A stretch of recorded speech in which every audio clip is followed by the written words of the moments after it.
Howdy folks. I realize this video might seem a little out of order to those of you that care, as I promised that my next video would be covering my experience working with Bowler K110 and CPM-10V in my summer knife making project. However, I got in a couple of new knives. They've got some small issues, and I sort of wanted to go through those issues on video.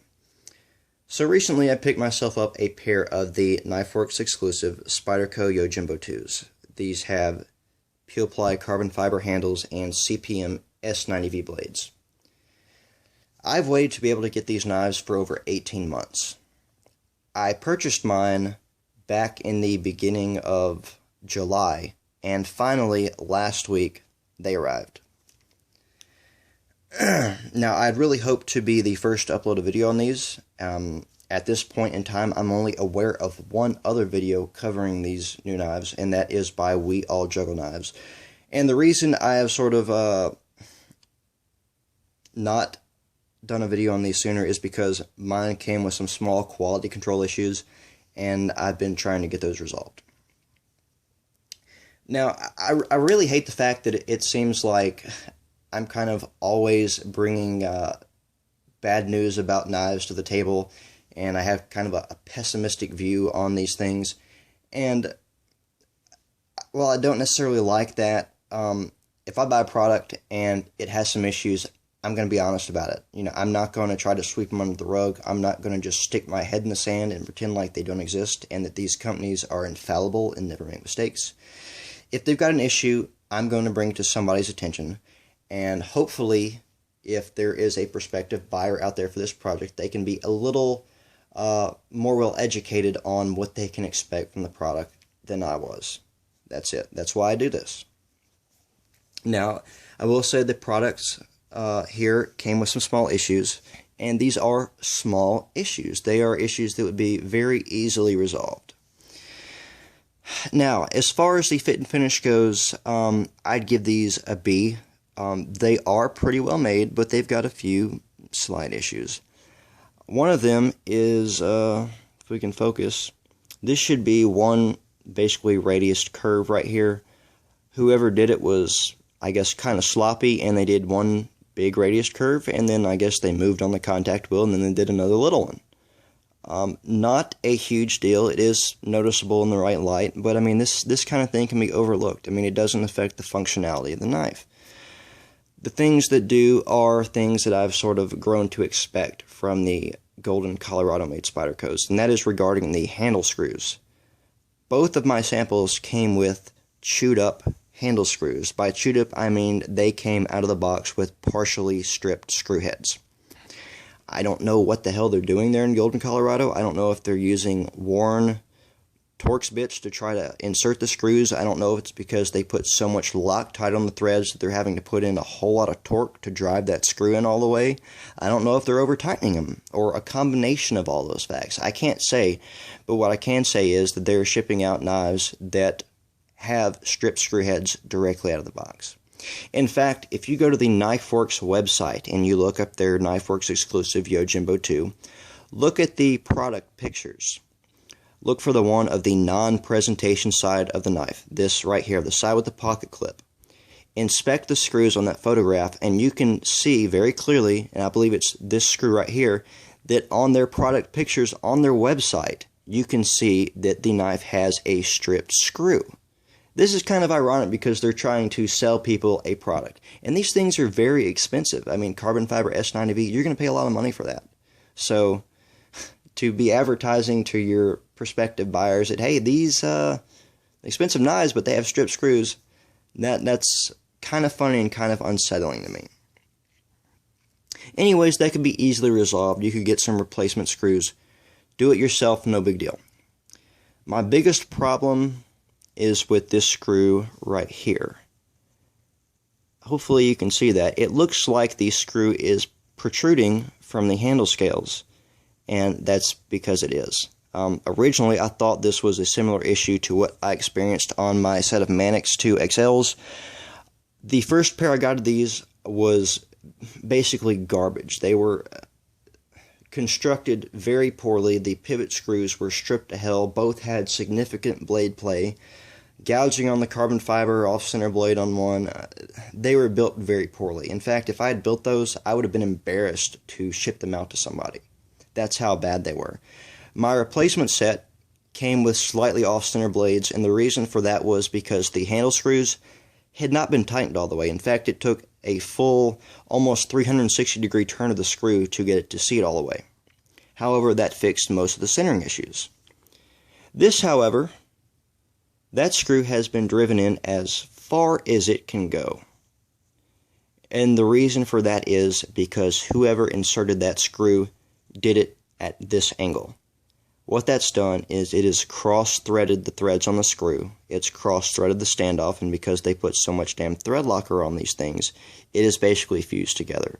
So when trying to remove it, because the standoffs are not basically shouldered and they don't have keyed ends, the standoff just sits there and spins around in circles. So that's going to be a fun thing to get off without marring everything all up. However, again, this is a pretty easy fix. You need a new screw, you need a new standoff.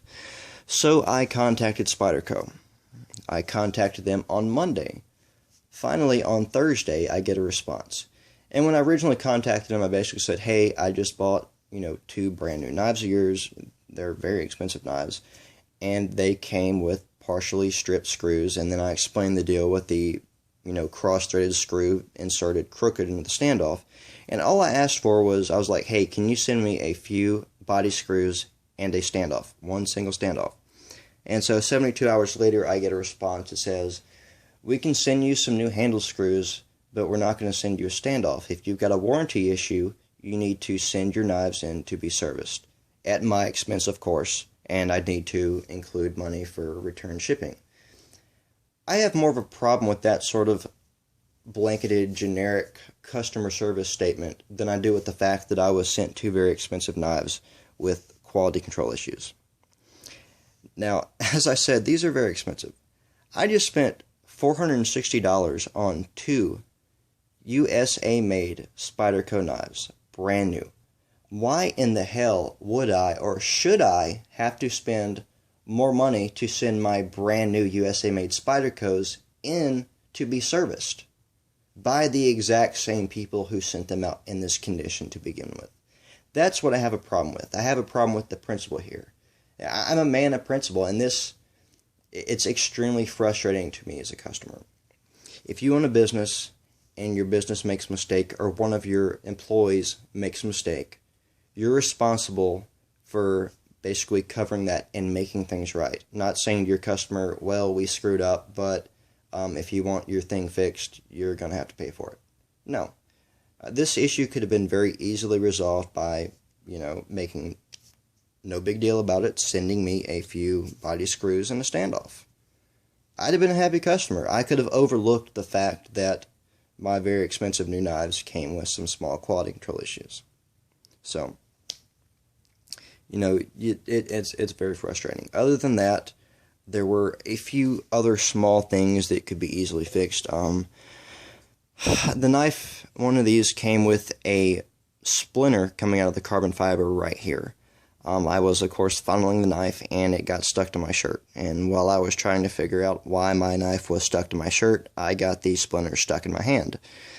So I wasn't squirting blood or anything. Again, this is no big deal. I took some 1200 grit sandpaper, and I filed off where that splinter was coming out of the handle. Problem solved. You'd never know it existed. Additionally, the factory edges were less than stellar. I did an unboxing on these, if I haven't already said, and it's basically 17 minutes of me very closely inspecting these knives. I did a paper cut test, and this one right here actually struggled to cut paper.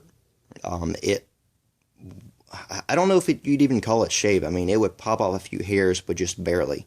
And really what it looks like, I mean, these were sharpened on a coarse grit belt, but it looks like they were buffed at slightly too steep of an angle with a rather coarse buffing abrasive. So, I mean, this is S90V. It's not going to polish up easily, so you're not going to over polish the edge like you would on a low carbide steel. But it's basically the same principle as to what has happened here. So, of course, I have sort of tuned up that edge, and it will whittle hair now. They don't look to be burnt. However, they are kind of wavy. You'd think that a Wharncliffe with a straight edge would be rather simple to sharpen. You just put it on the belt and draw it across, but apparently that is beyond some people. Additionally, they're not quite symmetrical, but I would rather my knives come with dull edges than with stripped hardware or screwed up lockup or something like that. You know, I can sharpen a knife sharper than they could ever get it. So that's not a huge deal to me. However, I can't basically remake a knife if they screw it up to some degree. That's what I'm saying. They don't look to be overheated, which of course is something that I'm very picky about, as I've gotten quite a few knives with basically brown edge bevels. One thing that is worth noting, though, is that the blade on this sample right here is exactly 1/8 of an inch shorter than this blade, and that is because whoever sharpened it, I guess, got a little excited and hogged off a lot of material. But again, it's not a huge deal. You know, I can live with that. One thing they did want to talk about, though, is the way that they're doing their grinds. The height of this hollow grind is 0.75 inches. And sort of the method that they're using to do this is similar to what I have noticed on current overseas-made Kershaw's, and I believe it's Chris Reeves' Sebenza 25 that he's doing this now on. And that is basically that the thinnest portion of the hollow grind is roughly 1 to 2 millimeters behind the actual edge. And what that means is that in your first initial sharpenings, your edge is going to get thinner, and then once you hit that point, it's going to start to get thicker again. So what this does is basically it gives you twice the amount of life from the original edge thickness until you hit that thickness again of the primary grind. And that's something I am all for. You know, if you spend money on knives, you really, if you have any sense, you want them to last as long as possible. And that what this does is it helps them to last longer at a higher level of cutting performance. Now, as far as cutting performance goes, these are okay. I mean, it's a saber grind. However, the edges aren't horribly thick. This one is at 0.6 millimeters. The other one is at 0.45. So it's acceptable. One thing to mention, though, if you love regrinding blades like I do, the fact that they are doing their hollow grind like this with the thinnest portion slightly behind the edge, it's going to give you some problems when trying to redo the primary grind, as you're going to end up with basically a spot where you still see some part of a hollow grind on your new primary grind. Let's see, I don't know if there's anything else I really need to talk about. Oh, one other thing that I really wish Spyderco would do differently, and this is present on just about all of their G10 Golden Colorado made products that I'm aware of, is that the sort of chamfering along the edges is minimal. I mean, really, this is like somebody got a piece of 220 sandpaper, put it on their finger, and just rubbed down the corner a few times. And that's functionally basically what's here. What I really wish they'd do is get basically a radius bit for some sort of CNC router and just put that on and let it do a radius curve, you know, meaning this side to this side. That would make their already ergonomic handles a lot more ergonomic. Because while these corners aren't exactly sharp, they're still corners, and when you put the knife in your hand and squeeze down, you definitely feel that the corners are there. So that would make them even more ergonomic than they already are, basically.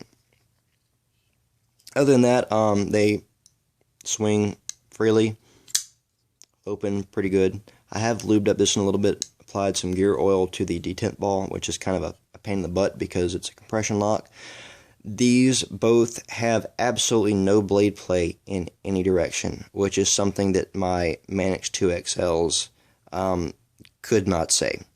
Now, the lockup is a little inconsistent from one sample to another. This one is at about 50%, and this one is at 18 to 20%. So there's a little bit of variation how far they lock up, but they do both lock up rock solid, and I'm very happy they do that.